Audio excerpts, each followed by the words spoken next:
Ako po si Miss Winnie at ito ang ating kwento. Magandang araw po, Miss Winnie.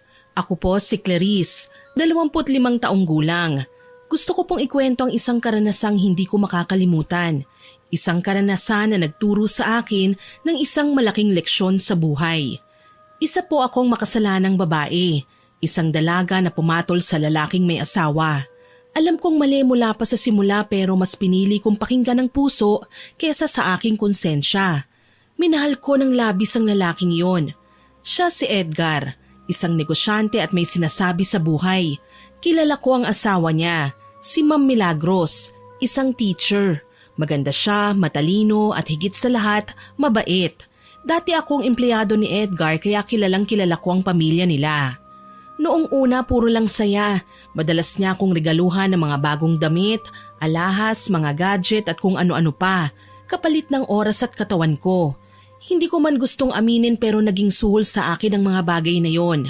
Naramdaman kong espesyal ako tuwing binibigyan niya ako ng mga mamahaling gamit. May mga pagkakataong gusto ko na sanang itigil pero tuwing nakikita ko ang mga material na bagay na yon, bumabalik ako. Hanggang sa isang araw, nahuli kami ni Ma'am Milagros sa mall. Kasama niya ang anak niyang maliit pa, mga 5 taong gulang. Hindi siya nag-iskandalo ng araw na yon pero pinuntahan niya ako ng personal sa apartment ko at nakiusap siyang layuan at tigilan na ang asawa niya. Pero hindi ako nakinig sa kanya. Yung relasyon namin ni Edgar nagpatuloy. Lumipas ang ilang buwan, tuluyan na niyang iniwan ang asawa at anak niya. Bumili siya ng bahay at lupa, kotse at kung ano-ano pa, lahat nakapangalan sa akin. Nung mga panahong yun, ang saya-saya ko. Pakiramdam ko ang ganda ko, ang swerte ko, at ako ang panalo kasi ako ang pinili. Pero hindi pala ganun yun kasimple. Hindi pala masaya. Araw-araw kaming nag-aaway. Madalas niya akong sigawan, paratangan at pagbintangan. Palagi niyang sinasabi na may lalaki ako na manloloko daw ako. Sa simula tiniis ko kasi mahal ko siya. Hanggang sa isang gabi, hindi ko na kinaya. Nagtangka akong umalis. Ano na namang kalokohan to, Clarice? San mo na naman balak pumunta, ha? Edgar, ayoko na. Araw-araw mo na lang akong sinisigawan at sinasaktan. Pagod na ako. Uuwi na ako sa amin. Maghiwalay na tayo. Ano? Pagkatapos ng lahat ng binigay ko sa'yo, basta ka na lang aalis? Aba, hindi ganyan kadali. Hindi mo ako pwedeng basta na lang iwan. Bakit hindi? Iiwan kita dahil malupit ka. Iiwan kita dahil tarantado ka. Hindi na ako makahinga sa'yo. At talagang nagawa mo pa akong murahin, ha? Sinampal niya ako ng malakas. Biglang umikot ang paningin ko. Napahawak ako sa pisngi. Tama na, Edgar. Sobra ka na. Hindi ko na kaya. Pakawalan mo na ako, maawa ka. Maawa? Sa'yo? Wala kang karapatang humingi ng awa. Basura ka lang na pinulot ko. Kung hindi dahil sa akin, wala kang ganito. Mga gamit, bahay, sasakyan. Lahat yan, galing sa akin. Oo, galing lahat sa'yo. Pero binayaran ko yan ng katawan ko, ng dangal ko, ng pagkatao ko. Tumahimik ka. Wala kang karapatang magsalita ng ganyan sa akin. Ako ang nagmamay-ari sa'yo, Clarice. Hanggat nabubuhay ako, hindi mo ako matatakasan. Tandaan mo to, ha. Ako lang ang magpapasaya sa'yo. At ako rin ang sisira sa'yo kung kailangan. Itinulak ko siya ng malakas. Nabigla siya, napaatras. Nakapwesto ko sa gilid ng kama. Kabang-kaba ako ng oras na yon dahil sa unang pagkakataon ay nagawa kong lumaban. Nagawa kong ipagtanggol ang sarili ko sa kanya. Ba't lumalabang ka na ngayon? Lumapit siya sa akin. Agad niyang hinawakan ako sa buhok at hinila ng marahas. Napasigaw ako sa sakit. Pilit kong tinatanggal ang kamay niya pero lalo lang niyang hinigpitan. Hindi pa siya nakontento. Sinuntok niya ako sa tagiliran, napayuko ako at halos mawala ng hininga. Tama na! Maawa ka na sa akin, Edgar! Baka mapatay mo ko! Talagang papatayin kitang babae ka. Wala nang ibang makikinabang sa'yo, kundi ako. Hayop ka! Wala kang puso! Wala kang kaluluwa! Talagang wala ka nun, Clarice. Sige, subukan mong umalis at nang makita mo kung gaano talaga ako kademonyo. Idadamay ko ang buong pamilya mo. Gagawin kong impyerno ang buhay nyo. Papatayin ko sila. Uubusin ko kayong lahat. Hindi! Hindi mo pwedeng gawin yan! Huwag mo silang idamay! At bakit hindi? Lahat ng meron ka, kukunin ko sa'yo. Kaya huwag ka na magtangka dahil kayang-kaya kong gawin lahat ng sinasabi ko. Kaya ko kayong ubusin sa isang pitik lang ng mga kamay ko. Kaya umayos ka. Hinila niya ako palapit sa kanya. Hinawakan niya ako sa bewang at dahan-dahang inilapit ang mukha niya sa mukha ko. Hinalikan niya ako. Maingat noong una pero naging marahas, sabik at gigil na gigil. Halos kagatin niya ang mga labi ko. Pilit kong iniiwas ang sarili ko sa kanya pero sadyang malakas siya at wala akong laban. Iniangat niya ako at muling inihiga sa kama. Napapikit ako. Diring-diri na ako sa mga pinaggagawa niya. Ganyan siya. Pagkatapos akong saktan ay tsaka naman niya ako aabusuhin. Pagdilat ko kitang-kita ko sa kanyang mukha ang labis na pagnanasa. Muli niya akong hinalikan ng walang tigil. Akin ka lang, Clarice. Walang makikinabang sa'yo, kundi ako lang. Wala na akong nagawa ng maramdaman kong inisa-isa niyang inalis ang suot ko. Wala na akong boses, wala na rin akong lakas. At habang pinapagapang niya ang kamay niya sa katawan ko, nakatingin lang ako sa kisame. Wala akong nagawa kundi ang umiyak. Sana Edgar, bumalik sa'yo ang lahat ng ginagawa mo sa akin. Sana dumating yung araw na wala ka ring magagawa kundi ang magmakaawa. Pagkasabi ko noon, napahinto siya sandali. Tumingin siya sa akin. Akala ko ititigil na siya pero hindi pala. Lalo siyang naging marahas at wala na akong nagawa kundi ang humagulgol at magdasal na sana ay matapos na ang gabi.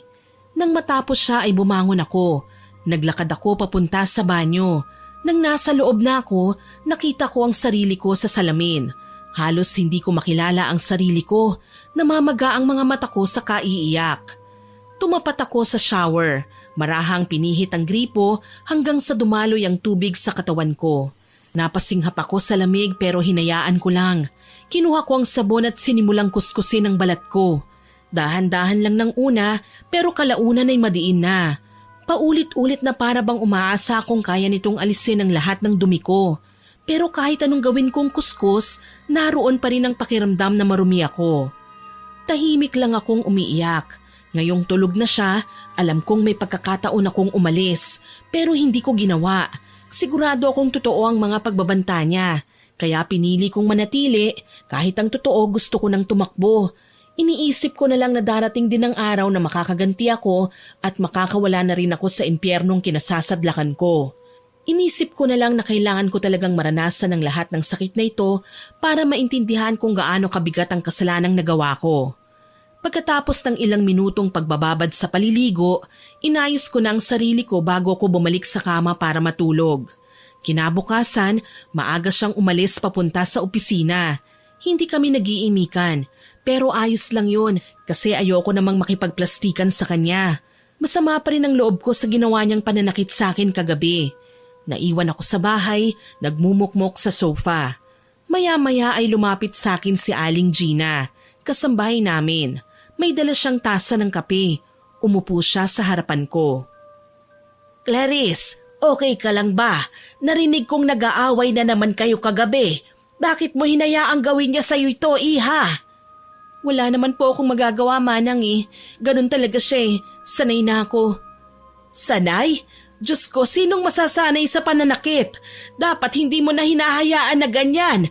Tignan mo yung braso mo, tsaka yung mukha mo. May mga pasa. Ayos lang po ako. Deserve ko naman po ang magkaganito eh. Dahil sa dami ng naging kasalanan ko. Iwan mo na ang lalaking yon. Hindi po madali yun. Pinagbantaan niya ako na kung gagawin ko yun, papatayin niya ako at ang pamilya ko. Eh hanggang kailan mo titiisin yan? Hanggang sa mapatay ka dito? Aba kawawa ka naman anak. Bata ka pa, maganda. Hindi mo kailangan magpakahirap sa piling ng taong walang alam kundi ang manakit. Ewan ko Manang, hihintayin ko na lang siguro ang magbago siya. Magbago? Hindi na magbabago ang taong yon. Ipagdarasal ko na lang po na mangyari yon. Sasamahan kita, iha. Huwag kang mag-alala. Nandito lang ako palagi para sa'yo. Hindi kita huhusgahan. Kung kailangan mo ng kausap, lapitan mo lang ako, ha? At kung kailangan mo ng tulong, hahanap tayo ng tulong, magsabi ka lang. Opo, Manang. Maraming salamat po talaga. Hindi ko alam kung anong gagawin ko kung wala kayo rito. Naku, ano ka ba? Parang anak na rin kita, Clarice. Wala yun. Habang nag-uusap kami, ay biglang tumunog ang cellphone ko. Napalingon ako.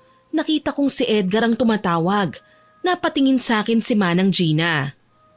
Si Edgar ba yan? Sasagutin mo ba?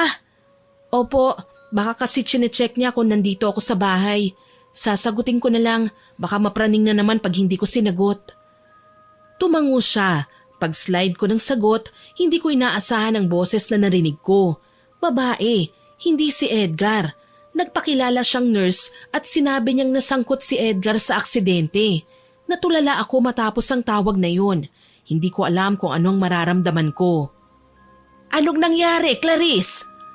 Si Edgar, Manang, na-ospital daw, na-aksidente.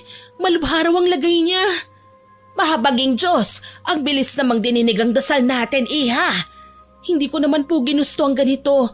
Oo, nasasaktan niya ako pero yung ganito, Manang, hindi ko ginusto na mapahamak siya. Pasensya ka na, ha? Nabigla din ako. Alam ko naman na kahit ganun siya, mahal na mahal mo siya. Hindi ko sinasadya. Kailangan ko po siyang puntahan, Manang. Hindi ko kayang umupo na lang dito at maghintay ng balita. O siya, sige na, mag-iingat ka, ha? Opo, salamat po. Tumayo na ako at agad na naghanda. Nagbihis ng simpleng damit, sapatos at binitbit ang aking bag. Tinulungan ako ni Manang Gina na makapag-book ng taxi. Habang naghihintay, panay ang dasal ko na sana ay maging maayos ang kalagayan ni Edgar. Hindi nagtagal ay dumating na ang taxi. Sumakay na ako at agad na nagpahatid sa ospital. At pagdating namin doon, agad akong dumiretso sa information desk para magtanong. Halos hindi ako makahinga sa kaba. Kinausap ko kagad ang 2 nurse na nasa counter. Excuse me, miss, nandito ba si Edgar Ramos? Dinala raw siya dito kanina Na-aksidente daw. Ako ang asawa niya. Hindi agad sumagot ang 2 nurse. Nagkatinginan lang silang 2. Kita sa mukha nila na para silang nag-aalinlangan. Naghintay ako ng sagot pero tahimik sila. Teka, bakit kayo nagkakatinginan? Nasaan ba siya? May tumawag sa akin gamit ang number niya kaya ako nandito. Sabihin niyo naman kung nasan siya. Sa wakas ay nagsalita ang isa. Sinabi nito na kasalukuyang nasa operating room siya at inooperahan. Natigilan ako. Hindi ko maintindihan kung paano nila naisagawa yun nang hindi ako hinihintay o hinihingi ang pahintulot ko. Ano? Inoperahan niyo nang wala man lang akong consent? Asawa niya ako. Dapat pinaalam niyo man lang to sa akin sa cellphone. Dapat alam ko to. Nagkatinginan na naman sila. Parang di sila naniniwala sa sinasabi ko. Tapos, nagsalita ang isa at sinabing may isa pa daw silang tinawagan bukod sa akin. Nasa wallet daw ang ID ng asawa ko at may nakalagay na contact number doon para sa emergency. Nakalagay daw doon na ito ang asawa ni Edgar. Namutla ako. Para akong binuhusan ng malamig na tubig nang marinig yun. Bago pa ako makapagsalita ay may dumating na babae. Miss, mga ilang oras aabutin ang operation ng asawa ko. Ma'am Milagros?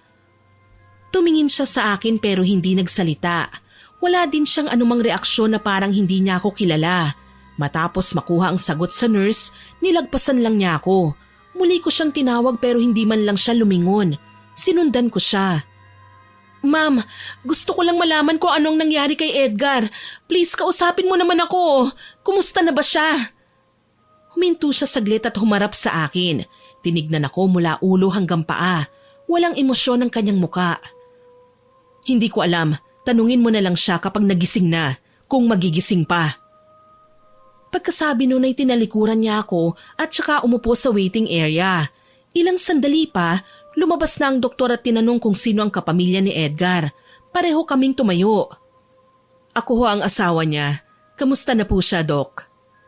Sinabi ng doktor na maayos namang natapos ang operasyon pero nasa critical condition pa siya. Kailangan munang makonfine sa ICU pagkatapos ng operasyon.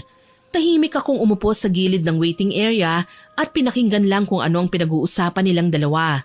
Hindi ako makasingit at mas lalong hindi ko pwedeng pangunahan si Ma'am Milagros dahil sa mata ng mga tao wala akong karapatan. Nang makaalis ang doktor, lumapit ako sa kanya. Ma'am, pwede ko ba siyang makita? Clarice, bakit ka ba nandito? Tumawag kasi sila sa akin eh. Hindi ko naman alam na tinawagan ka rin nila. Natural, tatawagan nila ako. Ako ang asawa eh. Ako ang legal. Parang sinampal ako sa harap ng maraming tao. Gusto kong sumagot pero hindi ko magawa. Nakaramdam ako ng hiya. Alam ko naman yun eh. Pero kahit papano may karapatan din naman akong mag-alala. Matagal na kaming nagsasama. Karapatan? Clarice, anong klaseng karapatan meron ka sa asawa ko? Sa lalaking inagaw mo sa akin? Ma'am, hiwalay na po kayo, di ba? May karapatan na po akong mag-alala dahil ako na ang partner niya. Ako na dapat ang nagdedesisyon para sa kanya. Ang kapal din talaga ng mukha mong kabit, ano? Baka nakakalimutan mo. Naghiwalay kami dahil sa'yo. Hindi ko naman ginusto na maghiwalay kayong dalawa eh. Nagkamali lang talaga ako.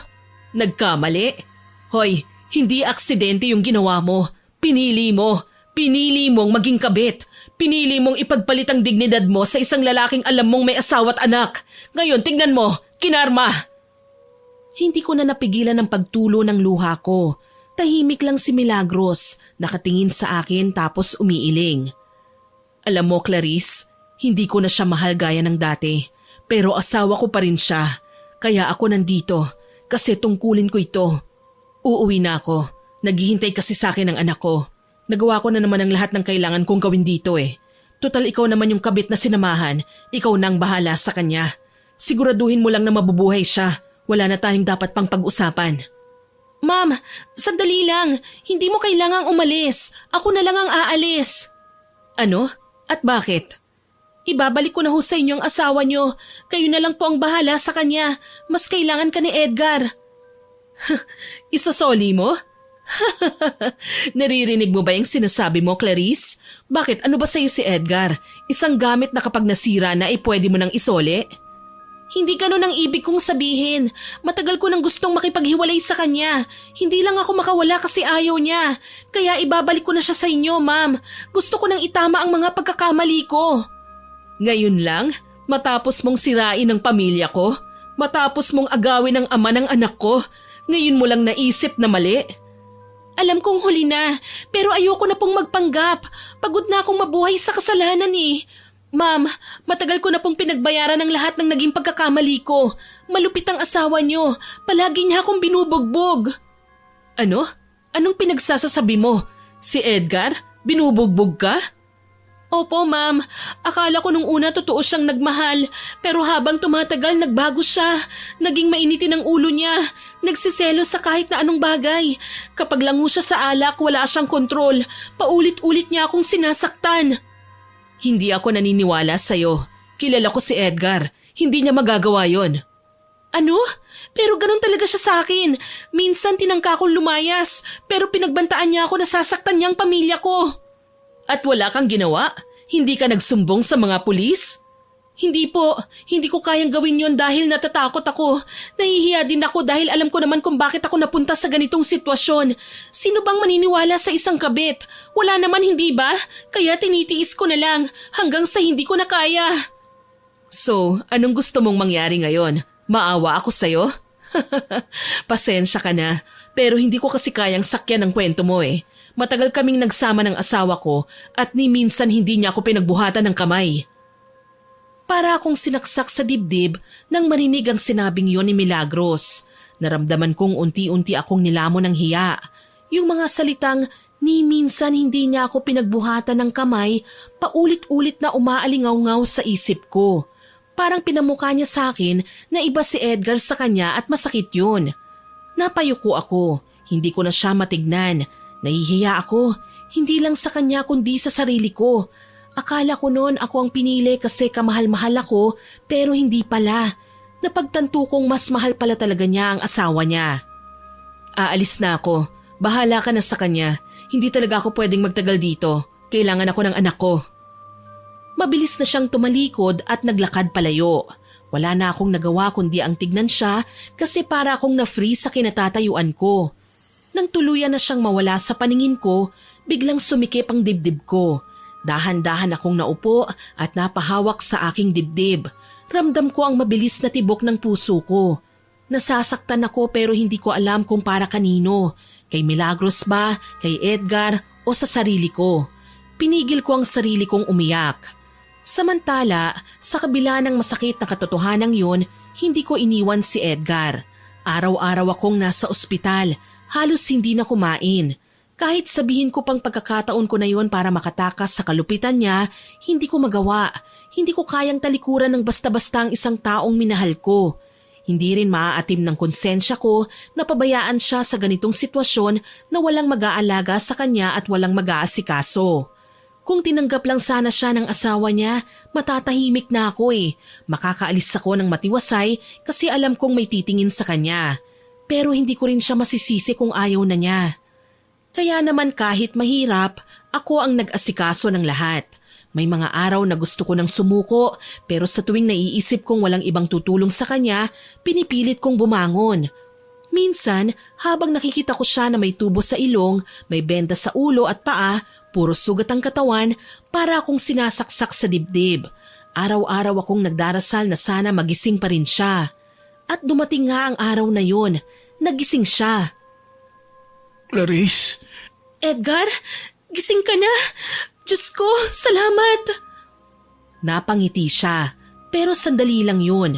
Nagbago ang ekspresyon niya nang maramdamang parang nahihirapan siyang kumilos. Maya-maya ay pinakiusapan niya akong tanggalin ang kanyang kumot. Dahan-dahan kong inalis ang kumot at doon niya nakita na wala na siyang mga paa. Anong ginagawa nila sa akin? Bakit wala na yung mga paa ko, Clarice? Grabe kasi yung aksidente, Edgar.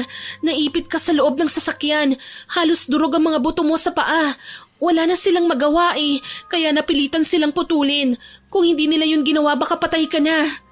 Hindi pwede to, Clarice. Bakit mo hinayaan? Bakit mo hinayaan na putulin nila ang mga paa ko? Nagulat ako nang biglang abutin ng kamay ko. Pinisil niya yon ng mahigpit. Halos mapangiwi ako sa sakit. Sagutin mo ako. Sinadya mo ba to? Ha? Ginusto mo to, di ba? Para makawala ka na sa akin? Hindi totoo yan. Wala akong kinalaman sa desisyon na yon. Hindi ako nagbigay ng consent. Hindi ko nga alam na inoperahan ka nung nakarating ako dito sa ospital eh. Eh sino?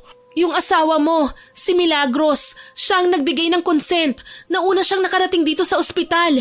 Si Milagros? Oo, Edgar. Kaya wag mo akong sisihin kung bakit wala ka ng mga paa. Hindi ako nagdesisyon. Ang ginawa ko lang ay alagaan ka at hindi ako umalis sa tabi mo. Araw-araw akong nandito. Walang nagmalasakit sa'yo. Ako lang, Edgar. Ako lang. Hindi ko matatanggap to, Clarice. Ang mga paa ko. Paano na ako mabubuhay ng ganito? Please, makinig ka. Alam kong masakit tanggapin yan, pero buhay ka pa. Buhay ka, Edgar. At yun ang mahalaga. Hindi mo naiintindihan. Hindi mo alam kung gaano kahirap to. Alam ko. Dahil kung nahihirapan ka, nahihirapan din naman ako eh. Kailangan mong kayanin. Hindi ko kaya to. Hindi ko kaya mabuhay ng ganito. Paano na ako? Huwag kang mag-alala. Aalagaan kita. Akong bahala sa'yo. Talaga? Kahit ganito na ako, hindi mo ako iiwan? Oo, hindi kita iiwan. Dapat lang na hindi mo ako iwan. Dahil kapag ginawa mo yan, kahit ganito na ako, hindi ka pa rin magiging ligtas sa akin. Natahimik ako sa sinabing yun ni Edgar. Hindi ko akalain na sa lahat ng mga ginawa ko, ay nagawa pa rin niya akong pagbantaan ng ganun. Hindi na lang ako umimik. Samantala, ilang araw ang lumipas, unti-unti na siyang nakaka-recover. Pero hindi na siya yung dating Edgar. Tahimik lang siya palagi, parang nawala ng gana sa lahat. Hindi ko rin siya masisisi kasi bukod sa naputulan siya ng paa, nalaman din naming magdedemanda ang pamilya ng nakabangga niya. Namatay ito sa aksidente. Clarice, Anong gagawin natin? Ayokong makulong. Hindi ko naman kasalanan eh. Yung hayop na yun ang bumangga sa akin. Aayusin natin ito, Edgar. Huwag kang mag-alala. Tulungan mo ko. Huwag mo kong hahayaan na makulong. Oo, ako ang bahala. Mula ng araw na yun, wala na akong ibang inisip kung paano siya maililigtas sa gulo. Isang araw, nakipag-usap kami sa pamilya ng biktima. Galit na galit pa rin sila pero nang makita nila ang kalagayan ni Edgar, natuto silang makinig. Pumayag silang wag nang ituloy ang kaso pero may kapalit. Humingi sila ng danyos at hindi biro ang halaga ng hiningi nila. Pero dahil ayaw ni Edgar na makulong, pumayag siya at natapos na ang problema naming yun. Pagkalipas ng ilang linggo, pinayagan na kaming lumabas ng ospital. Salamat, Clarice. Kung hindi dahil sa'yo, baka nasa kulungan na ako ngayon. Wala yun. Ang mahalaga tapos na yung problema. Makakabangon na tayo. Pero paano tayo babangon kung ganito na ako? Paano yung negosyo ko? Wala akong magagawa kundi umupo dito. Huwag mo na munang isipin yan. Ako munang kikilos. Ako nang bahala. Nang mga sumunod na araw, sinikap kong ituloy ang pamamahala sa negosyo ni Edgar.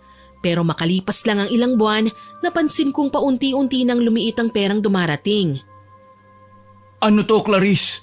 Bakit ganito kalit ang kita ngayong buwan? Anong ginawa mo sa negosyo ko? Hindi ko naman kasalanan kung bumaba ang benta, Edgar. Ang daming nangutang na hindi na rin nagbayad. Lintik na. Nagkamali ako nang ipagkatiwala ko sa negosyo ko. Wala ka talagang alam. Bobo! Anong bobo? Grabe ka naman magsalita. Talagang ako ang sisisihin mo? Hoy, wala akong kasalanan kung matumal na ang bentahan. Ginawa ko ang lahat, kaya wala akong kasalanan. Kasalanan mo yan. Kung bakit kasi nag-volunteer ka pa na ikaw ang magmamanage, wala ka naman palang alam sa pagpapatakbo ng negosyo. Anong hindi? Marunong naman ako ah. Boba, kung marunong ka, hindi tayo malulugi. Sana kay Milagros ko na lang ipinagkatiwala ang negosyo ko, hindi sa'yo. Wala ka talagang silbi. Manahimik ka. Huwag mo akong pagsasalitaan na wala akong silbi. Lahat ibinigay ko na sa'yo. Ano pa ba ang kulang? Kulang? Lahat ng ginawa mo, puro palpak. Hindi mo alam ang sinasabi mo. Araw-araw akong nasa tindahan. Halos hindi na nga ako kumakain para lang matapos ang trabaho eh. Ako na nga ang nagbabantay tapos ako pa ang nag-aasikaso sa'yo. Bakit hindi mo tanungin yung sarili mo kung ano ang nagawa mo? Wala ka naman ding silbi ah. Puro ka lang reklamo. Ni hindi mo man lang ba kayang pahalagahan ang lahat ng ginawa ko para sa'yo? Pahalagahan? Paano ko pahahalagahan kung puro sablay naman ang ginagawa mo? Wala kang silbi, Clarice. Kung alam ko lang na aabutin ako ng napakaraming kamalasan sa buhay, sana hindi na lang kita nakilala. Ang kapal ng mukha mong sabihin sa akin yan. Lahat ginawa ko para sa'yo. Ako ang dahilan kung bakit buhay ka pa ngayon. Kung hindi ko kinausap ng maayos ang pamilya na nabangga mo, nakakulong ka na dapat ngayon. Ay oo nga pala. Ikaw pala ang tagapagligtas ko. Pero sige nga, tignan mo nga kung anong klaseng buhay meron tayo ngayon. Parang impyerno. Matagal na tayong nasa impyerno, Edgar. Tinitiis ko lang kasi mahal kita at takot ako sa'yo. Palagi ka nalang ganyan. Halos hindi ko na malunok ang mga sinasabi mo. Wala ka nang nakitang tama sa akin. Lahat na lang mali. Lahat kasalanan ko. Kasalanan mo naman talaga lahat eh. Malas ka. Malayong malayo sa'yo ang asawa ko. Kung alam ko lang na ganito ang mangyayari sa akin, hindi ko na sana siya ipinagpalit. Tumahimik ka. Hindi ako mananahimik, Clarice, dahil lahat ng sinasabi ko, totoo. Tignan mo, parehas tayo ngayong talunan. Tama na, Edgar. Tama na. Huwag mo akong sisigawan ng ganyan. Buwisit ka. At anong gusto mo? Matuwa ako sa mga sinasabi mo? Oo, alam ko namang mali eh. Alam kong mali na nagmahal ako ng isang katulad mo. Pero hindi lang naman ako ang may kasalanan nun. Dalawa tayo. Itong nangyayaring ito, karma sa atin. Tayong dalawang may kasalanan, hindi lang ako. Kaya wag mo akong pagsasalitaan ng ganyan. Dahil ang dami ko nang naging sakripisyo sa'yo. Sakripisyo? Winasak mo ang buhay ko. Malas ka. Malas! Hindi ako malas. Ikaw ang malas sa buhay ko. Dahil sa'yo napaniwara ako. Dahil sa'yo naging mababa ang tingin ko sa sarili ko. Pero alam ko kung ano ang totoo.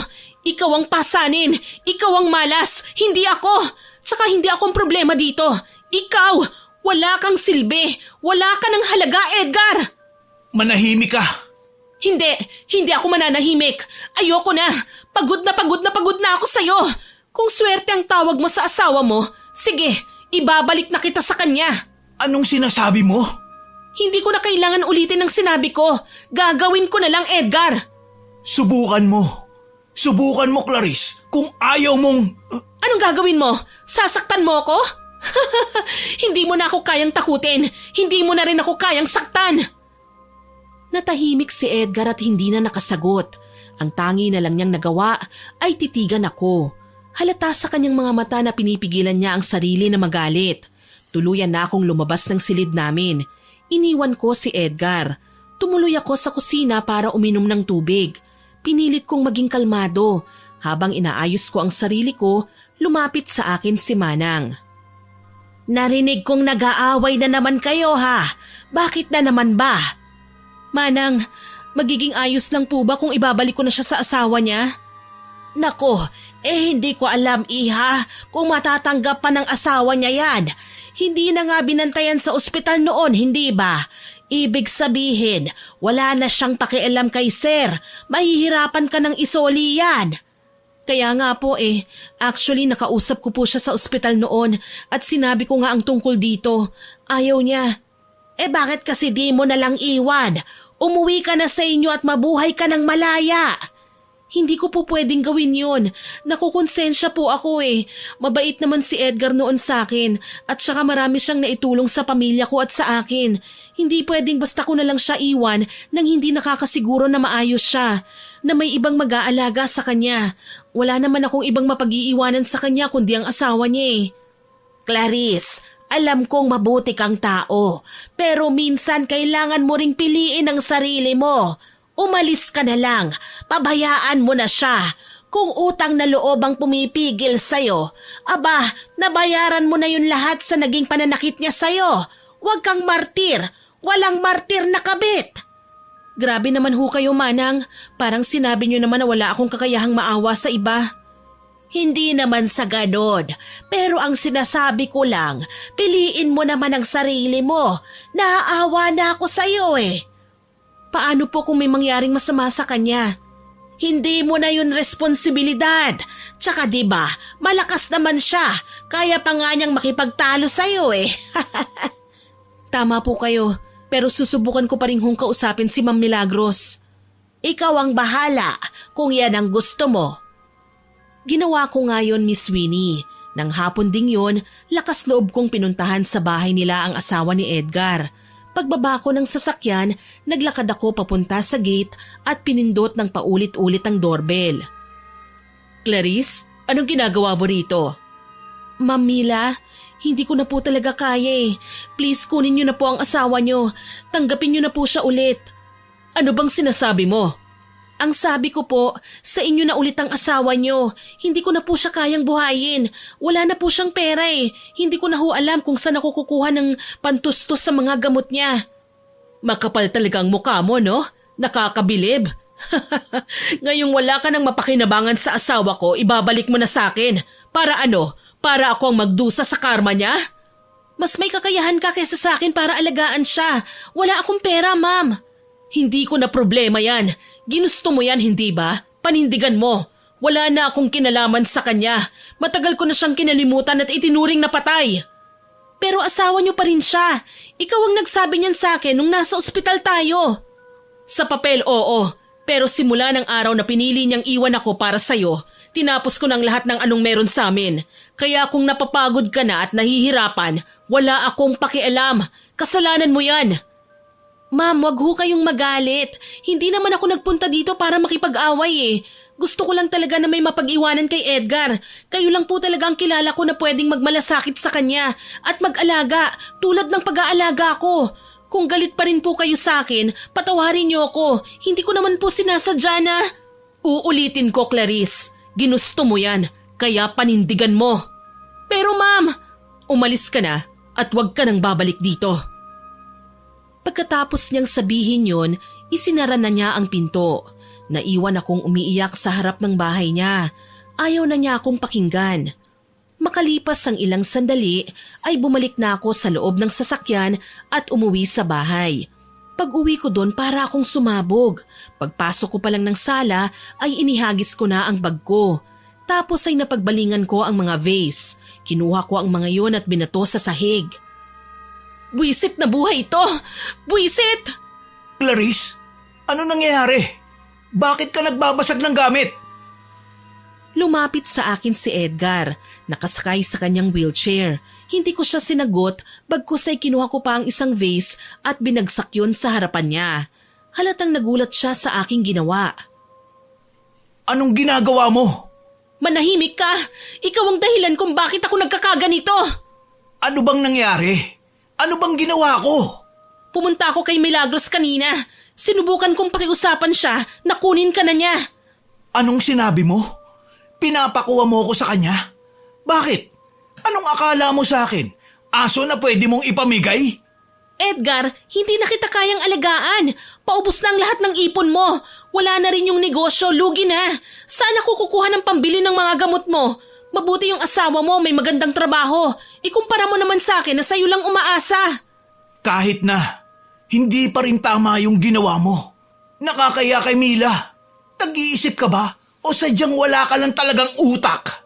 Yan ang isa sa hindi ko na malunok. Yang pangmamaliit mo at pang-iinsulto mo sa akin araw-araw. Alam mo kung mabait ka lang sana, kaya kong magtiis eh. Pero hindi eh. Baldado ka na nga at walang silbi, ganyan ka pa. Ganito ko kasi hindi ko matanggap ang nangyari sa akin, Clarice. Pero kahit ganito ko, wala kang karapatang insultuhin ako. Wala kang karapatan na sabihan akong walang silbi. Pinakinabangan mo lahat ng pera ko, kaya huwag kang magmayabang. Hindi ako nagyayabang. Sinasabi ko lang sa'yo ang nararamdaman ko. Oo na, pero hindi mo pa rin dapat na ginawa yun kasi pinapaya mo ako. Hindi ko ginawa yun para ipahiya ka. Ginawa ko lang yun para may tumulong sa akin. Kasi pagod na ako, Edgar. Pagod na ako. Hindi mo naman kasi kailangang gawin yun eh. Kung pagod ka na, kung hindi mo na kaya, di umalis ka na lang, iwan mo na ako. Hindi ko namang ginustong maging pabigat eh. Sino bang may gusto? Ako ba? Ako ba ang dahilan kung bakit ka na-aksidente? Ako ba ang nagpahamak ng sarili? Tatanga-tanga ka din kasi. Hindi ka marunong mag-ingat. Anong sabi mo? Biglang hinawakan ni Edgar ang kanyang dibdib. Parang bigla siyang nahirapang huminga. Clarice! Aray! Edgar? Anong nangyayari? Nanlamig ang buong katawan ko nang makita kong biglang namutla ang mukha ni Edgar. Napapaliyad din siya sa sakit ng dibdib niya. Hindi na rin siya makapagsalita ng maayos. Ang lumalabas sa bibig niya ay puro ungol na lang. Hinawakan ko ang mukha niya at napansin kong hindi na pantay ang labi niya. Edgar! Edgar, tumingin ka sa akin! Pero parang wala siyang naririnig, ni hindi niya magawang itaas ang ulo niya. Tapos yung kamay niya, nakaunat na lang. Ganon din ang kanang binti niya na parang nanigas. Ano ba kasing nangyayari sa'yo? Diyos ko! Manang! Tulong! Si Edgar! Mabilis na lumapit si Manang. Nang makita niya si Edgar, agad siyang bumalik sa kusina. Narinig kong nagkalansingan ang mga stainless na planggana. Teka lang ha, tatawag ako ng tulong. Huwag kang pipikit, narinig mo? Hinawakan ko siya ng mahigpit. Nanginginig ang buong katawan ko dahil sa kaba. Hindi ko alam ang uunahin ko, kung tatawag ba ako ng ambulansya o magdarasal muna. Tapos ay biglang bumalik si Manang Gina na may dalang planggana na may tubig at bimpo. Ako nang bahala sa kanya, iha. Mabuti pa tumawag ka na ng ambulansya. Dalian mo dahil inaatake ng stroke si Sir. Stroke? Oo, alam ko ang mga senyales, Clarice. Dahil sa stroke namatay ang asawa ko. Kaya bilisan mo na. Kailangan nating madala kagad sa ospital si Sir. Ipagmamaneho ko na lang po siya. Dalhin na lang po natin siya, Manang. Kaya mo ba? Paano natin bubuhatin si Sir? Sinubukan namin siyang pagtulungang buhatin pero hindi namin kaya. Masyado siyang mabigat. Kaya naman nagdesisyon na akong tumawag sa emergency hotline ng barangay at humingi ng tulong. Habang naghihintay sa pagdating ng ambulansya, panay naman ang punas ni Manang kay Edgar ng maligamgam na tubig. Ilang minuto pa, dumating ang ambulansya. Habang dinadala siya palabas ng bahay, hawak ko pa rin ang kamay niya. Sandali lang ha, makakarating tayo ng ospital. Kaya mo to, huwag kang matutulog. Pagkalipas ng ilang sandali ay dumating na kami sa ospital. Agad siyang dinala sa ER. Naiwan akong mag-isa sa labas, umiiyak. Maya-maya ay pinapasok ako at kinausap ng doktor. Ang sabi na stroke nga si Edgar. Pero mabuti na lang at naitakbo kaagad sa ospital dahil kung pinatagal pa ay maaari siyang mamatay. Nang mailipat na sa recovery room si Edgar ay pinapasok na rin ako. Nakahiga siya, may mga nakakabit na kung ano-anong aparato sa katawan niya. Ang hina ng itsura niya. Lumapit ako at hinawakan ang kanyang kamay. Gumising ka na. Nandito ako. Pasensya ka na sa ginawa ko ha. Galit lang ako. Hindi ko naman gustong mangyari to sa'yo eh. Habang sinasabi ko yon, napahinto ako. Biglang bumigat ang dibdib ko. Naalala ko yung mga salitang binitiwan ni Edgar na ako raw ang malas sa buhay niya. Naniwala na ako. Ako nga yata ang malas eh. Iniisip ko ang mga pinagdaanan namin. Simula nang nagsama kami, palagi kaming nasasangkot sa gulo. Bumagsak ang negosyo niya at iba pa. Umupo ako sa tabi niya. I'm sorry, pero tama ka nga. Ako nga yata ang malas sa buhay mo eh. Ayoko na ng ganito, Edgar. Ayokong dumating sa punto na mamamatay ka pa ng dahil sa akin. Tumayo ako. Kinuha ko ang bag ko at humakbang palapit sa pinto. Bago ko lumabas, lumingon pa ako ulit sa kanya. Mahal kita, Edgar. Aalis na ako para matapos na ang karma. Tiningnan ko pa siya ng matagal. Wala pa rin siyang malay. Muli akong lumapit at ginawaran siya ng halik sa pisngi, tapos ay diretsyo na akong lumabas ng kwartong yon. Iniwan ko ang contact number ni Milagros sa mga nurse at binilinan silang tawagan ito. Pagkatapos nun, hindi ko na alam kung ano ang nangyari.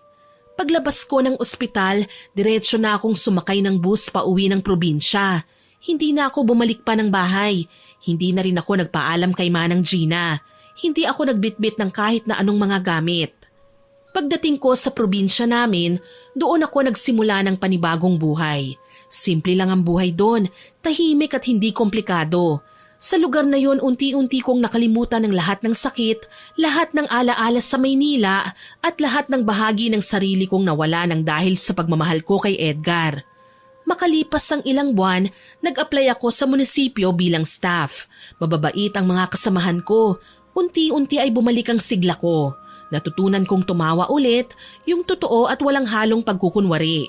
At higit sa lahat, natutunan kong magpatawad. Hindi lang kay Edgar, kundi pati na rin sa sarili ko. Lumipas ang mga taon, naging tahimik ang buhay ko. Pero akala ko lang pala yun, hindi ko inaasahan ang sumunod na mangyayari sa buhay ko.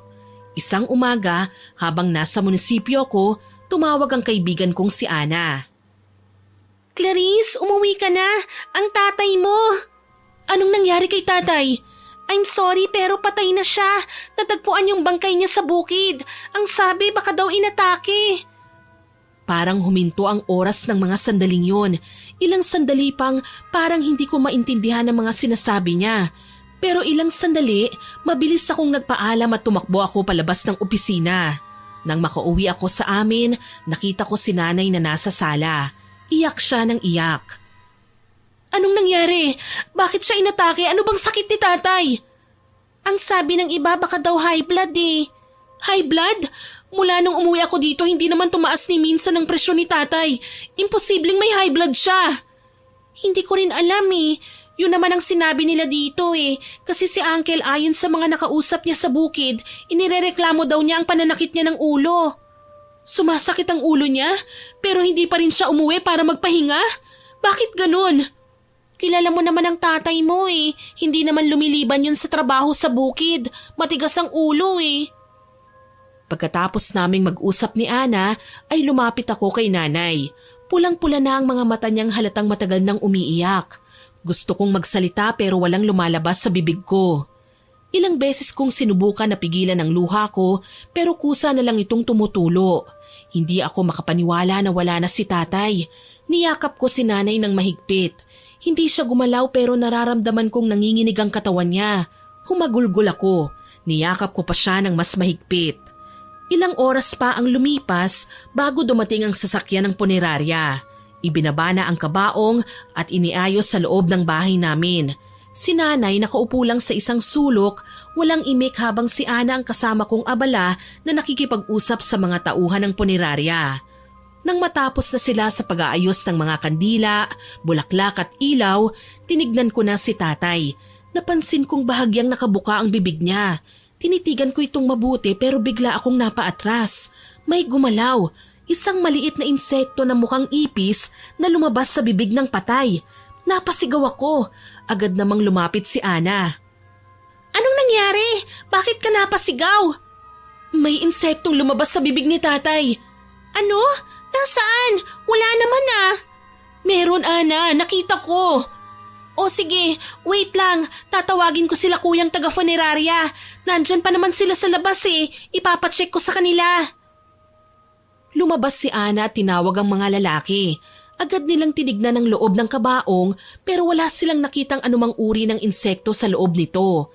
At yung sinasabi kong nakita kong nakabukang bibig ni tatay, sinabi nila na nakatikom naman daw yun. Muli akong tumingin. Tama sila, nakasara nga ang bibig niya. Samantala ng gabing yon, si nanay ay hindi umalis sa tabi ng kabaong. Ako naman ang siyang nag-aasikaso sa mga taong nakikiramay. Clarice, magpahinga ka naman kahit sandali. Wala ka ng pahinga. Kami nang bahala sa mga bisita. Hindi ko kaya, Ana. Pag pumikit ako, naiisip ko si tatay eh. Naiintindihan ko ang nararamdaman mo. Masakit pero kailangan mo ring alalahanin ang sarili mo. Kawawa ang nanay mo kung ikaw naman ang magkakasakit. Oo nga pala, si nanay. Nasa loob. Pumasok kami sa loob ng bahay. Nandun nga si nanay, nakatingin lang sa kabaong. Parang wala sa sarili. Nilapitan ko siya, hinawakan ko ang kamay niya. Matulog ka na muna, inay. Kung gusto mo ako na munang magbabantay sa kanya. Pero umiling siya. Ayaw niyang iwan si tatay. Kahit anong pilit namin ni Ana, hindi siya umalis sa tabi ng kabaong.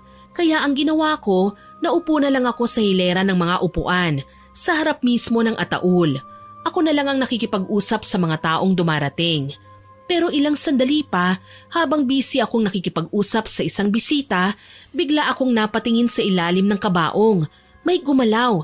Akala ko ay likha na naman yun ng aking imahinasyon, pero nang titigan kong mabuti, nakita kong may ahas. Itim ang balat nito at unti-unting lumapit sa paa ng nanay ko. Nay! May ahas!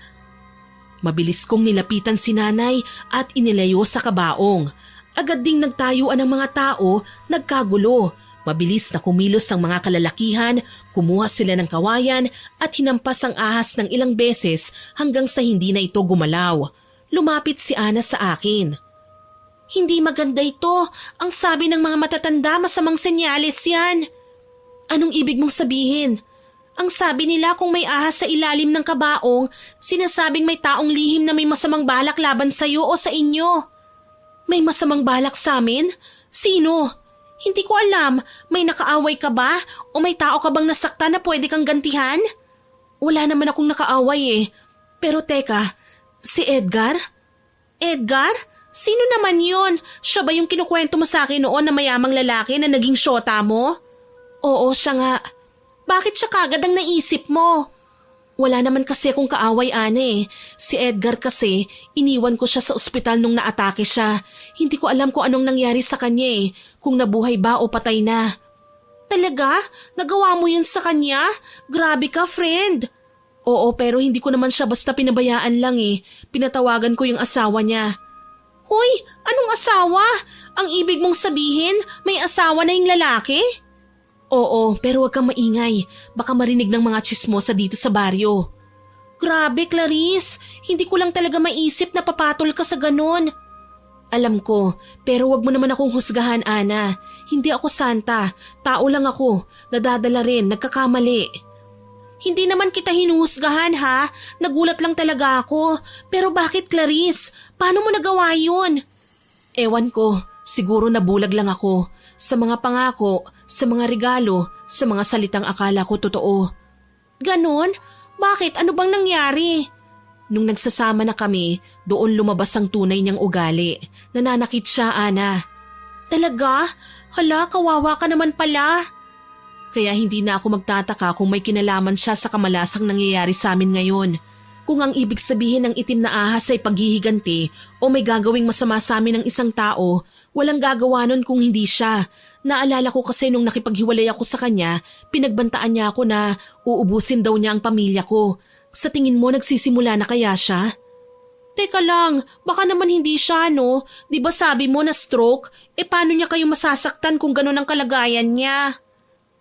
Bigla akong natahimik sa sinabing yun ni Ana. Tama siya. Paano nga ba niya magagawa na gantihan ako? Ganun na nga ang kalagayan niya. Tapos ay naalala ko pang nangyari sa kanyang aksidente. Alam mo bang hindi lang siya na-stroke, Ana? Ang totoo niyan, na-aksidente pa siya bago maatake. Putol na rin ang dalawang paa niya dahil naipit sa sasakyan. Hala, grabe yun, Bes. Parang sunod-sunod na kamalasan, ano? Naku, sinasabi ko na nga ba pag may masama kang ginawa, babalik at babalik talaga sa'yo. Oo, tama ka. Kaya nga iniisip ko, baka ako naman ang sinisingil na ng tadhana ngayon. Siguro ako na yung kakarmahin, Ana. Pero ako na lang sana. Ako na lang ang parusahan. Huwag na sanang idamay pa yung pamilya ko. Pero paano nga? Paano niya naman maisasakatuparan ng mga banta niya kung ganyan ang kalagayan niya? Ewan ko, Ana. Siya lang talagang naiisip ko Baka gumaling na siya o baka may iba siyang paraan. Hindi ko alam. O baka naman hindi siya. Baka yung asawa. Si Ma'am Milagros? Oo. Aba kung ako yung asawa ng syota mo, Bes. Baka matagal na kitang isinumpa. Naku, swerte mo na lang talaga kung hindi marunong mangulam yang si Ma'am Milagros. Kung hindi, yari ka talaga. Huwag mo naman akong takutin, Ana. Kahit papano may konsensya rin naman yun. Hindi siguro siya ganon. Matagal din kaming nagsama ni Edgar, pero ni minsan hindi siya gumawa ng gulo. Tahimik lang siya nagpaubaya pa nga. Kaya bakit naman ngayong nasa kanya na ulit si Edgar, tsaka pa siya maghihigante, di ba? Sa bagay. Hay, ewan, wag na nga nating isipin yan. Baka nagkataon lang na namatay si Uncle. Tsaka yung itim na ahas na yun, baka naligaw lang. Minsan di naman totoo ang mga pamahiin Mabuti pa magdasal ka na lang, Bes. Humingi ka ng tawad sa Diyos. Ang dami mong kasalanan, nakakaloka ka. Tumalikod na sa akin si Ana. Ako naman ay naglakad na rin papasok sa loob ng bahay. Samantala, pagkatapos ng 3 araw, inilibing na si tatay. Walang kasing lungkot ang araw na yon para sa amin ng nanay ko. Naawa ako sa kanya. Wala na, kami na lang ngayon. Wala na si tatay. Nang matapos matabunan ng kabaong, nagsialisan na ang mga tao. Naiwan kami ni Ana. Bigla kong napansin na parang may gumalaw sa di kalayuan. Isang aninong nagtatago sa likod ng malaking puno. Biglang nanindig ang balahibo ko. Ana, may tao doon. Ha? Saan? Bes, ano ba kasi yun? May nakita nga akong parang tao dito kanina Pakiramdam ko may nagmamanman sa akin Hala naman, wag kang ganyan. Baka naman guni-guni mo lang yon. Tara na nga, umuwi na tayo. Hinihintay ka na sigurado ni Auntie.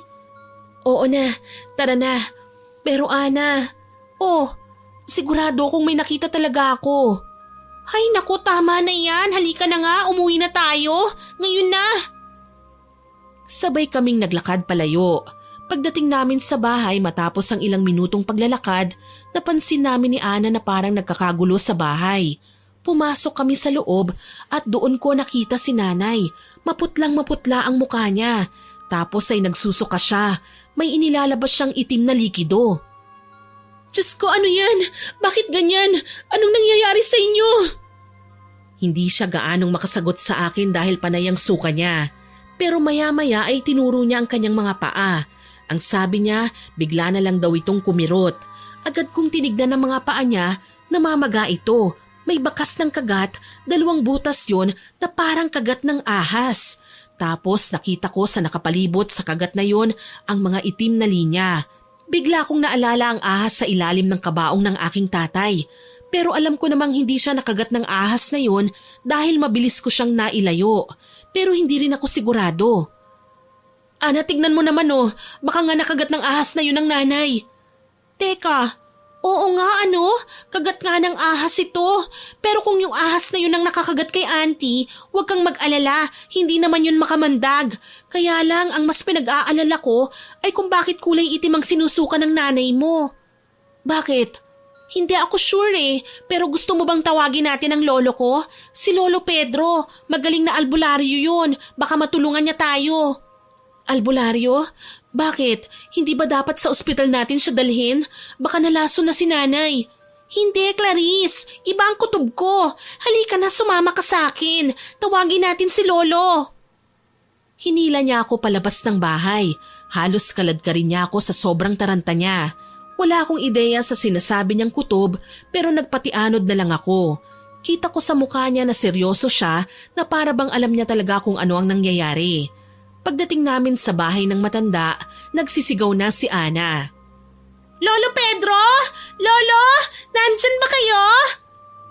Maya-maya ay lumabas ang matanda, may hawak itong baston, nakasuot ng puting kamiseta at may nakasabit na mga anting-anting sa leeg.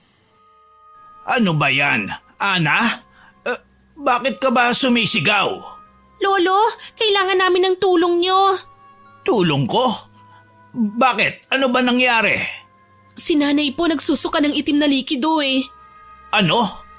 Naku, dalhin niyo na ako kagad roon. Delikado ang nanay mo, iha. Nagkatinginan kami ni Ana. Pareho kaming kinilabutan sa narinig namin kay Lolo Pedro. Nagmadali kami.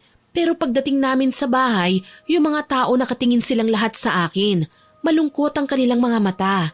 Kinutuban na ako ng masama. Tumakbo ko papasok sa loob ng bahay. Inay! Pagpasok ko, agad kong nakita si nanay. Pinahiga nila sa mahabang upuan, nakatihaya at nakapikit na ang mga mata. Inay! Clarice, tibayan mo ang loob mo! Inay, gumising ka naman! Inay, please! Iha, wala na ang nanay mo. Hindi totoo yan, Lolo Pedro. Hindi siya patay. Kalilibing lang ng tatay ko. Hindi pwedeng sumunod siya kagad. Bes? Hindi, inay, huwag ka naman ganito. Huwag niyo akong iwan. Paano na ako, inay? Clarice, tama na. Huminahon ka, baka kung mapano ka. Halika na muna sa tabi. Huwag mo akong hilahin, Ana. Dito lang ako. Dito lang ako sa tabi ng nanay ko. Bakit ganito? Anong sumpa ito, Ana? Bakit ako pinarurusahan ng ganito? Tahan na, please. Hindi mo kasalanan ito. Wala kang ginawang masama. Tama si Ana. Sige na, iha. Umupo ka na muna ng maayos at i-relax mo yung sarili mo. Sige na. May gagawin lang ako. Kailangan kong malaman kung ano ang nangyari sa nanay mo. Nang marinig ko ang sinabing yun ni Lolo Pedro ay sumunod ako. Para akong bata na walang ibang magawa kundi ang sumunod. Lumapit ako kay Ana at magkasabay kaming umupo sa gilid habang si Lolo naman ay abala sa paghahanda ng kanyang mga gamit. Tapos ay pinaalis niya ang mga tao sa loob ng bahay namin. Kaming tatlo lang at ang bangkay ng nanay ko na lang ang nasa loob. Ana, kumuha ka ng isang plangganang may tubig. Magsasagawa ako ng pagtatawas. Opo, Lolo. Habang kumukuha si Ana ng planggana, dinukot ni Lolo Pedro ang bote niya ng langis. Tapos ay tinignan niya ako. Iha, huwag kang mabibigla ha. May mabigat na enerhiya kong nararamdaman dito sa loob ng bahay ninyo. Ramdam ko yun nung pumasok ako kanina. Anong ibig niyong sabihin, Lolo? May masamang espiritu ba dito sa bahay namin? Mukhang mas masahol pa roon. Pero kailangan kong makasiguro, iha. Kailangan nating malaman kung ano ba talaga ang nangyari sa nanay mo. Nagsindi ng kandila si Lolo Pedro pagkarating ni Ana, habang ako naman ay halos hindi makagalaw sa kinauupuan ko. Dahan-dahang inilapag ni Ana sa maliit na lamesita ang planggana.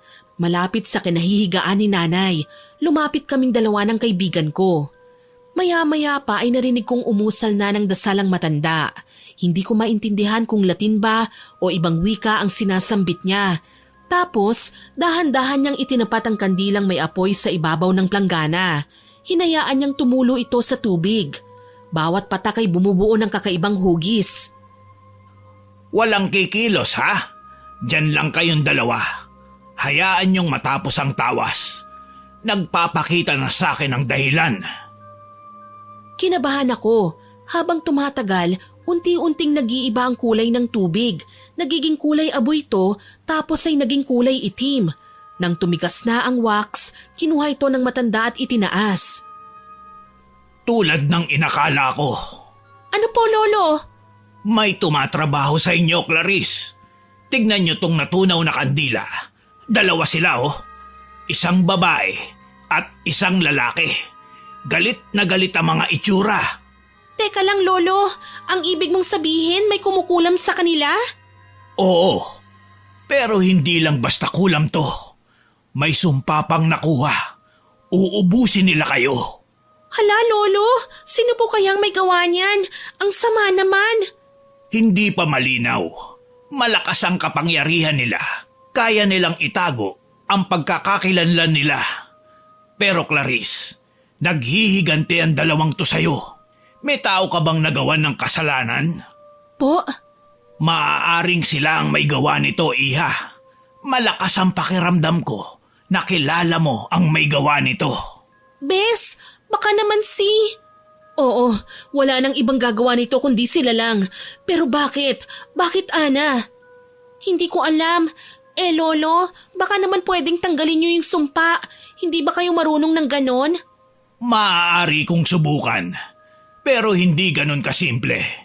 Kailangang malaman muna natin kung sino ang may gawa nito, kung paano niya ginawa, at kung gaano kalalim ang galit niya.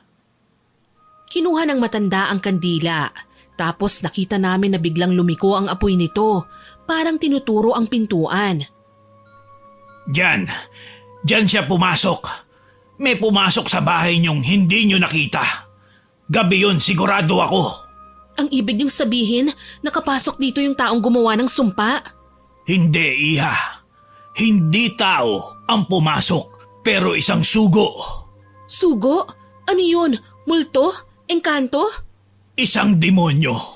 Iha, ang ganitong sumpa, ginagawa lang kapag gusto ng isang tao na dahan-dahang pahirapan ang kalaban niya bago tuluyang patayin. At kapag namatay ka, maaari niyang kunin ang kaluluwa mo. Diyos ko, tulungan niyo po ako, Lolo. Ayoko pang mamatay. Gagawin ko ang makakaya ko. Pero Iha, kailangan mong maghanda. Hindi madaling basagin ang sumpa. Delikado dahil siguradong mararamdaman ng may gawa. Pwedeng gumante o magpadala pa ng mas malakas na sumpa. Wala na po akong pakialam, Lolo. Gawin na natin kung ano ang kailangan. Kung mamamatay ako, at least lumalaban. Sige, pero kailangan ko ng ilang bagay. Kailangan ko ng bagay na galing sa taong pinaghihinalaan mo. Sandali lang po. Meron. May binigay sa akin si Edgar na mga alahas.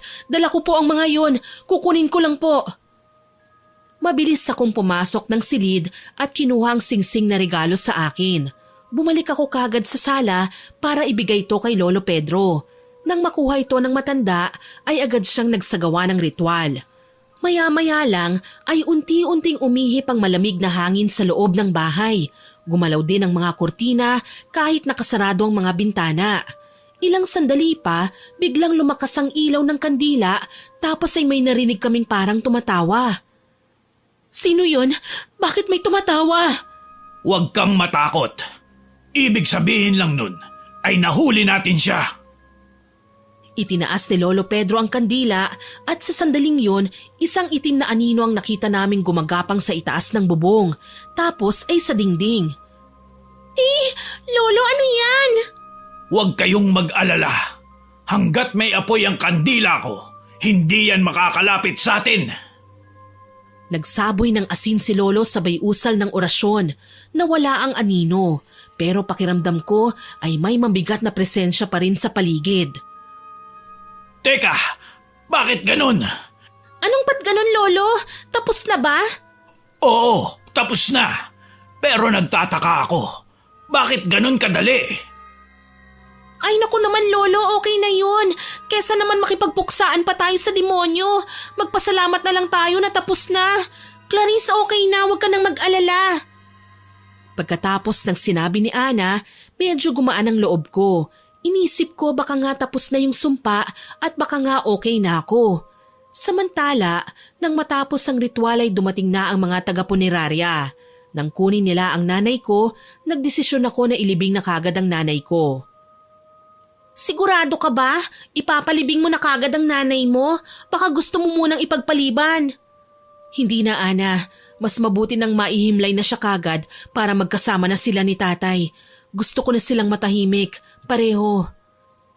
Pagdating ng hapon, dinala na nga namin si nanay sa sementeryo. Hindi ako makapaniwalang mangyayari ang ganong trahedya sa buhay ko, na magkasunod kong ililibing ang mga magulang ko. Nagsisisi ako. Kasalanan ko ang lahat ng nangyari. Ako ang may dala ng sumpa sa pamilya ko. Pero magsisi man ako, huli na. Clarice, tara na, malamig na. Mahirap maabutan ng dilim dito. Oo, tara na. Pagka-uwi namin sa bahay, ay agad kaming sinalubong ni Lolo Pedro. May ipinainom siya sa akin na halamang gamot. Mapait yun. Ang sabi niya, pansamantalang proteksyon daw yun para hindi ako mabalikan ng anumang sumpa. Medyo gumaan ang loob ko matapos kong uminom nun. Umaasa akong okay na, natapos na ang lahat. Sa gabi, dala ng matinding pagod at sakit, maaga akong nakatulog. Subalit kinabukasan, doon na nagsimula ang panibagong kalbaryo. May mga tumubong butlig sa braso ko. Maliit lang sa una, parang kagat lang ng lamok. Hindi ko pinansin, pero ilang araw ang nakalipas, bigla itong lumala. Kumalat ito sa leeg ko, sa tiyan, tapos sa likod. Ang kate, grabe, para akong mababaliw sa kakakamot. Pagkaraan pa ng ilang araw, nagkasugat-sugat na ang balat ko. Nagkakakaliskis na, namamaga, tapos may tumutubong parang malalaking kalyo na makate. Kahit anong ointment o sabon ang gamitin ko, walang epekto, hindi tumatalab. Sa gabi ay hindi na ako makatulog. Muli akong nagpatingin kay Lolo Pedro. Grabe to! Mamamatay na po ba ako? Iha, kaya kong gamutin yan. Pero kapag ginawa natin yun, baka hindi na lang ganyan ang ibigay sa iyong sumpa. Malakas talaga yung mangkukulam. Siguro ay panahon na para subukan mong humingi ng tawad sa kanila. Makiusap ka na itigil na ang kanilang paghihiganti. Baka sakaling maawa sa'yo. Napayuko ako. Hindi ko na kailangang isipin kung sino pa ang tinutukoy ni Lolo Pedro. Si Milagros at Edgar kagad ang pumasok sa isip ko. Sila lang naman ang may galit sa akin eh. Kinabukasan, nagpasama ako kay Ana. Lumuwas kami. Nagsuot ako ng jacket kahit mainit dahil nakakahiya ang balat ko. Pakiramdam ko para akong may ketong eh. Tinakpan ko rin ang mukha ko at nagsuot ako ng salamin sa mata. Handa ka na ba talagang harapin sila? Oo, Ana. Kailangan kong gawin to eh. Hirap na ako. Tsaka wala nang ibang paraan kundi ang kausapin sila. Pagkalipas ng ilang oras sa biyahe, ay narating din namin ang bahay nila Milagros. Medyo nag-aalangan pa ako. Hindi ko kasi alam kung tatanggapin niya ako o itataboy tulad ng dati. Pinindot ko ang doorbell. Ilang saglit lang, bumukas ang pinto. Lumabas si Milagros. Sino kayo? Tinanggal ko ang suot kong salamin at takip ng aking muka. Nagulat siya nang makilala ako. Clarice? Ako nga, ma'am. Alam kong ang kapal ng mukha kong magpakita rito pero may kailangan po ako sa inyo. Kailangan? Anong kailangan mo sa akin? Hindi ko alam kung paano sasabihin pero ako kasi kinulam. Ang sabi ng albularyo, humingi daw po ako ng tawad sa taong galit sa akin at ikaw lang naman ang naisip ko. Ano? Sinasabi mo bang ako ang nangulam sa'yo? Ano po kasi? Hay nako Clarice, ewan ko sa'yo. Hindi ako mangkukulam ha? Tsaka bakit ko naman gagawin yun sa'yo? Oo, galit ako sa'yo. Noon. Pero ngayon wala na. Matagal nang tapos yun. Kung hindi ikaw, sino pa kaya? Ang sabi ni Lolo Pedro, yung taong nasaktan ko raw ng husto. Wala naman akong ibang inagrabyado kundi ikaw lang dahil inagaw ko ang asawa mo. Ma'am, patawarin niyo na po itong kaibigan ko. Magbabago na po siya, promise. Wala akong ginagawa sa kaibigan mo. Hindi ako ang may gawa niyan. Ma'am, parang awa mo na, patawarin mo na ako. Namatay na ang mga magulang ko dahil sa sumpa. At ngayon ito, pinapahirapan ako. Ilang gabi na akong hindi nakakatulog. Halos mamatay na ako sa kirot at kate. Parang awa niyo na, ma'am. Tama na. Tumigil na kayo. Sinabi ko na, hindi ako ang may gawa niyan. Nagkamali kayo ng pinuntahan. Pero ma'am, ang sabi lalaki at babaeng nangulam sa akin. Kayo lang po ni Edgar. Sandali lang ha. Pinagbibintangan mo rin si Edgar? Clarice, imposible yan. Matagal na siyang patay. Napatingin kami ni Ana sa isa't isa. Pareho kaming natigilan. Hindi ako makapaniwala. Hindi, baka nagsisinungaling ka lang. Clarice, bakit naman ako magsisinungaling? May death certificate ako. Ako mismo ang nagpalibing sa kanya. Anong nangyari? Paano siyang namatay? Hindi ko alam. Ha? Paanong hindi mo alam? Hindi mo ba siya binisita sa ospital noon? At bakit ko naman siya pupuntahan? Nandun ka naman, hindi ba? Ma'am, wala po ako doon. Nung madala ko na siya sa ospital, umuwi na ako sa probinsya namin at nagsimula ng panibagong buhay. So totoo ngang iniwan mo siya. Grabe, wala ka pala talagang puso, Clarice. Sige, sasabihin ko ang totoo. Ano pong totoo? Gumaling siya. Oo, nakalabas siya ng ospital at nakauwi pa sa bahay nyo. Ang sabi ng katulong nyo, siya na lang daw ang mag-aalaga. Okay sa akin yon kasi hindi naman siya pwede dito dahil may kinakasama na rin kasi ko noon. Ayoko na ng gulo. Pagkatapos ng ilang buwan, tumawag sa akin yung matandang babae at ibinalita na patay na nga si Edgar. Kaya wag mo siyang pagbintangan. Baka may iba ka pang kaaway. Imposibleng ako, Clarice. Hindi ko gagawin yun sa'yo. Hindi ako ganyang klaseng tao. Tsaka alam mo kung kanino ka dapat humingi ng tawad? Sa Diyos, Clarice. Humingi ka ng awa at patawad sa Kanya. Palakasin mo ang pananampalataya mo para hindi ka napapasukan ng anumang sumpa. Para akong binagsakan ng langit sa narinig ko. Tama siya eh. Marami akong naging kasalanan sa Diyos. Tahimik akong umiyak at hindi sumagot sa Kanya. Kumbinsido na akong wala talaga siyang kinalaman sa mga nangyayari sa akin. Bumalik na siya sa loob ng bahay. Naiwan akong nakatitig sa pinto. Tara na, Clarice! Ana, baka kailangan ko lang tanggapin na wala na talaga akong magagawa. Baka ito na yung parusang dapat kong harapin. Ang kabayaran sa lahat ng ginawa kong mali. Huwag mong sabihin yan. Oo, nagkamali ka. Pero lahat ng kasalanan may kapatawaran. Basta hingin mo lang ito. Magagawan pa natin ito ng paraan. Babalik tayo kay Lolo. Gagaling ka, maniwala ka lang. Hindi siyang may gawa nito sa akin, Ana. Pero sino? Sigurado ka bang wala siyang kinalaman? Baka nagkakamali ka lang. Baka magaling lang siyang magsalita. Masaya na siya sa buhay niya. Wala nang dahilan para maghiganti pa siya sa akin. At lalong hindi si Edgar. Matagal na pala siyang patay. Sa bagay. Hay naku, bes. Nakakaloka tong mga nangyayari. So ano na ngayon? Paano tayo magsisimula ulit? Hindi ko pa alam, pero naisip ko, silipin ko muna yung mga properties na binili ni Edgar para sa akin. Gusto kong ayusin yon, tapos isusoli ko kay Ma'am Milagros. Ha? Ano? Bakit mo gagawin yun? Sa'yo na yun, bes, ha? Hindi, Ana. Wala namang sa akin talaga. Lahat ng pag-aari ni Edgar, technically kay Ma'am Milagros talaga yon. Asawa siya eh. Ganun naman sa batas, di ba? At saka, hindi ko rin naman kailangan ng mga bagay na yun eh. Simpleng buhay lang ang gusto ko. Yung tahimik, yung wala ng gulo. Pero bes, sayang naman. Ang dami mong tiniis tapos isusoli mo lang ang lahat. Hindi naman tutungkol sa pera, Ana eh. Gusto ko lang makabawi kahit papano. Para kung sakaling kunin man ako ni Lord, baka sakaling patawarin niya ako. Ay naku, wag ka nga magsalita ng ganyan.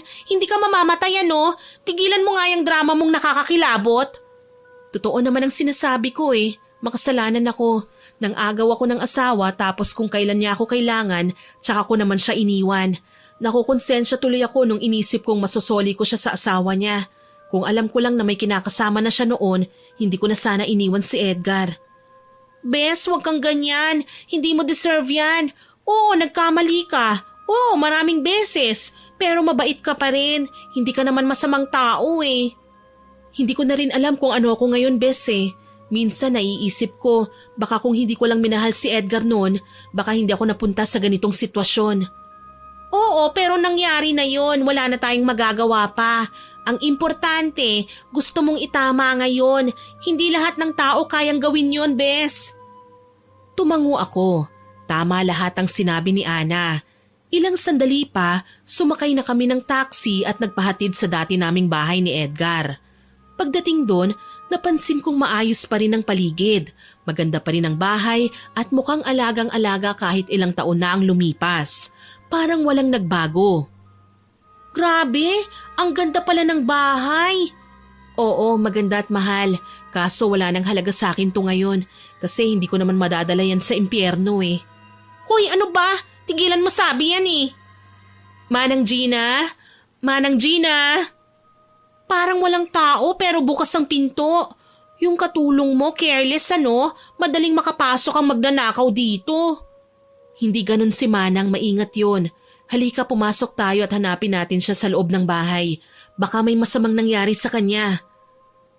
Pagpasok namin sa loob, umakyat kami sa itaas. Panay pa rin ang tawag namin sa kanya pero wala pa rin. Pagdating namin sa kwarto niya, doon ako natigilan. Nagkalat ang mga gamit doon. May mga bote ng langis, kandilang upos, may mga buhok at pati na papel na may nakasulat na pangalan. Lumapit ako sa may lamisita. Doon ko nakitang ilang lumang larawan. Kinuha ko isa-isa. Isa sa mga larawan ang halos mabitawan ko. Si tatay may kasamang ibang babae sa larawan. Nakaakbay siya at pareho silang nakangiti. Anong ibig sabihin yan? Hindi ko alam, Ana. Parang may natatandaan ako noon na naging problema ng nanay at tatay ko. Alam kong naghiwalay sila noon dahil sa babae. Pero sandali lang yon, nagkabalikan din sila.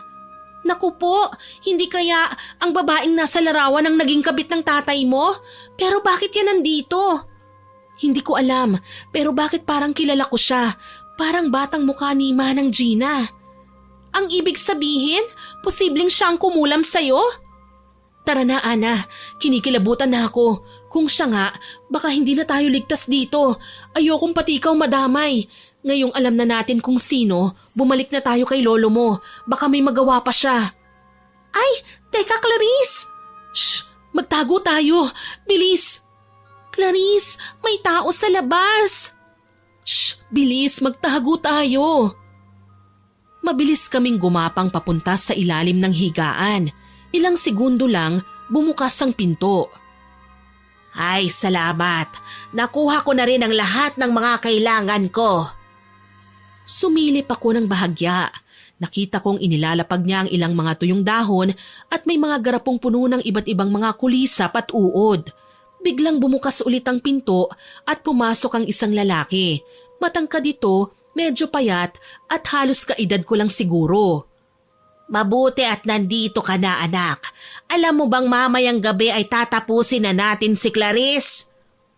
Tumawa ang lalaki pero parang hindi normal. May mali.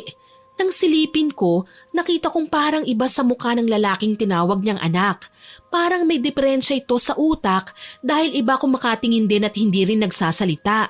Tawa lang ito ng tawa. Huwag kang mag-alala, anak. Kapag namatay na si Clarice, lahat ng kayamanan niya sa atin na. Nagngingit-ngit ako sa aking narinig. Hindi ako makapaniwalang ang mabait na ginang na akala mo noon ay may malasakit sa akin ay isa palang huwad. Noong pinabayaan kong bumalik ang tatay mo sa tunay niyang pamilya, doon ako nangako sa sarili kong babawi sa kahit anong paraan. Mabuti na lang at sinubaybayan ko pa rin ang pamilya nila. Nagtiyaga akong sundan ang anak nila para sa kanya ko simula ng paghihiganting matagal ko ng pinlano. Akalain mo yon, nakapaghiganti na ako may reward pang bahay, lupa at mga alahas. Muli tumawa lang ang lalaking kausap niya. Nakabawi na tayo, anak. Bawing-bawi na ako. Akala ng babaeng yon ay hahayaan kong maging maganda ang kinabukasan niya, samantalang ikaw ay ganyan. Wala siyang kaalam-alam na ako rin ang kumulam kay Edgar At ako rin ang lumason sa isipan ng lalaking yon na may ibang kinahuhumalingan ng kabit niya. Sa narinig kong yon, halos magngit-ngit ako sa loob ng pinagtataguan namin. Lalabas na sana ako pero hinawakan ako ni Ana sa braso. Pinigilan niya ako. Hindi ako makapaniwala na ang tunay ko palang kalaban ay ang taong pinakamalapit sa akin. Mamayang gabi, tatapusin na natin ang buhay ng babaeng yon. Lumabas na ang mag-ina matapos maihanda ang mga gamit sa pangkukulam. Narinig namin ang pagbukas ng pinto kasunod ng mga yabag na papalayo. Ilang sandali pa, umandar ang sasakyan sa labas. Umalis na tayo habang wala sila. Hindi pwede. Hindi pwedeng basta na lang tayong umalis. Bakit? May itinuro sa akin ng lolo ko para sa ganitong sitwasyon. Kaya pa nating baliktarin ang sumpa nila. Hindi na ako nagtanong pa. Sinundan ko na lang si Ana. Lumapit siya sa tokador ni Aling Gina at kinuha ang suklay. Nanguha siya ng mga buhok na naroon. Sigurado kaming sa matanda yun dahil sa mga puting buhok. Babaliktarin natin ang kulam nila, Clarice. Kapag ginawa nila ang kulam mamayang gabi, babalik sa kanila ang anumang gawin sa'yo. Pero Ana, baka mamatay sila. Wala nang ibang paraan, kesa naman ikaw ang mamatay. Hindi ba't kasalanan sa Diyos ang pumatay? Hindi ko magagawa yan. Magtiwala ka lang sa akin, Bes. Akong bahala dito. Kailangan talaga natin tong gawin kung gusto mo bang mabuhay. Lumapit si Ana sa mga gamit na inihanda ni Aling Gina. May nakita kaming baso doon kung saan may lamang tubig at ilang hibla ng buhok na pinaniniwalaan naming buhok ko. Mukhang ito ang ginagamit niyang pangkulam sa'yo. Ngayon kapag ginamit niya ulit ito, babalik sa kanya mismo ang sumpa. Wala na akong nagawa kundi ang panoorin siya. Nang matapos niyang palitan ng ilang hibla, ay nanguha pa siya ng ilang gamit doon. Mga damit, suklay at iba pa. Pagkatapos noon, umalis na kami at umuwi ulit ng probinsya. Pagdating namin doon makalipas ang ilang oras, agad kaming pumunta kay Lolo Pedro para ikwento ang lahat ng nangyari. Mabuti ang ginawa mo, Ana. Magaling. Pero kailangan pa rin nating maghanda ngayong gabi. Binigyan ako ni Lolo ng isang amulet. Ang sabi niya, magiging proteksyon ko yon laban sa sinumang may masamang balak. Pagsapit ng gabi, halos magdamag kaming nagdasal. Nakabantay lang sa akin si Lolo Pedro, pinakikiramdaman niya ang paligid. Mabilis na lumipas ang oras. Awa ng Diyos, walang nangyaring masama sa akin. Pagsapit ng madaling araw, sa unang tilaok ng manok, sabi ni Lolo Pedro ay ligtas na ako. Para akong nabunutan ng tinik, agad kong niyakap si Ana. Salamat sa iyo, Ana. Lolo Pedro. Naku, wala yun. Sino pa ba ang magtutulungan kundi tayo lang? Para na kitang kapatid, Clarice, at hindi kita pababayaan. Muli ko siyang niyakap. Kinabukasan ng sumikat na ang araw, napansin namin na parang natuyunan ng konti ang mga sugat ko. Ana, tignan mo. Hala, mukhang gagaling ka na. Tama si Ana. Gagaling ka na nga, Clarice. Kaya na yang pagalingin ng mga halamang gamot. Masaya ako na sa wakas ay gagaling na ako at pagkalipas nga ng halos isang buwan, nagkatotoo ang sinabi ni Ana. Tuluyan na nga akong gumaling. Nang kaya ko na, bumalik ako sa lungsod, nagpasama ulit ako sa aking kaibigan. Doon namin nalaman na patay na si Manang Gina. Ang sabi ng mga kapitbahay, nagpakamatay daw. Tapos yung anak, dinala sa isang pasilidad na nangangalaga ng mga kabataang may kapansanan. Hindi na lang kami umimik ni Ana. Alam namin ang totoo Alam naming bumalik sa kanila ang lahat ng ginawa nila. Miss Winnie, hindi ko na po ibinenta ang mga properties ko, pero lahat ng mga dokumento at mga alahas na binigay sa akin ni Edgar, ibinalik ko po kay Milagros. Noong una ayaw niyang tanggapin yon pero pinilit ko. Sabi ko siya ang tunay na may karapatan sa mga yon. Kaya naman nang magkasundo kami, tinanggap din niya. Walang sumbatang naganap. Nagkapatawaran kaming dalawa. Bumalik kami ni Ana sa probinsya at doon muli akong nagsimula ng panibagong buhay. Ngayon ay simple na lang ang buhay ko. Wala nang karangyaan pero ayos lang. Marami namang pwedeng gawin para maging masaya at maging mas kapaki-pakinabang. Nagvo-volunteer nga pala ako sa simbahan. Tumutulong din sa mga bata sa school at minsan tinutulungan ko rin si Lolo Pedro at Ana sa panggagamot. Miss Winnie, marami po akong natutunan sa mga nangyari. Wala talagang mabuting patutunguhan ng pag-ibig na nagsimula sa kasalanan. Kahit gaano mo ito pagtakpan o piliting itama, darating at darating pa rin ang araw na babalik sa iyo ang lahat ng mali mong ginawa. Kaya kung may mga babaeng nakikinig sa akin ngayon, sana matuto kayo sa akin at sa nangyari kay Aling Gina. Huwag niyong hayaang masira ang buhay niyo sa maling pag-ibig. Sana po ay nagustuhan niyo ang ibinahagi kong kwento. Pero bago ko po tapusin ito, gusto ko munang mag-shoutout sa mga masusugid nating tagapakinig. Shoutout po kay Winnie Charmy Rose, kay Ana Marie Bataraw na nagsabing ang ganda raw po ng boses ko. Salamat po ma'am. Kay Christopher Salonga, kay Rashanian Licarte. Hello din po kay Giant Abis, kay Sara Sahorda, kay Sexy Jean na nakikinig daw po lagi sa atin after work niya. Salamat po. Shoutout din po sa mga nag-birthday at magbe-birthday nating listeners na sina Stella Marie Sevilla noong November 12, kay Edmar de Los Angeles na magbe-birthday po ngayong November 22 at kay John Aldrin Peña ngayong November 26. Happy birthday po sa inyo and enjoy your day po! Shoutout din po kay Henara Nara, kay June Mateo, kay Lynn Vicente from Hong Kong, kay Yusra April from Jeddah, kay Rubilin Eneria, kay Filipina Palsario, kay Lurlin Cas at sa anak niyang si Elix Jan Cas. Good luck sa test mo, Elix Jan.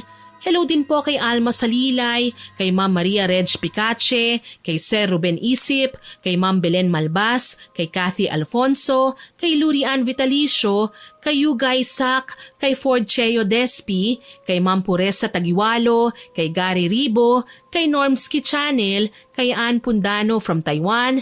Shoutout din po kay Beatrix Yumi, kay Estela Optana from Bataan, kay Svena Calvin, kina Brownlee, Bishop, Luna, Blanca, Mili, Astra, Calvin, Haysent, Adobo, Ligaya, Negra, Baba, Bulag, Siopaw at kay Kulot Salot.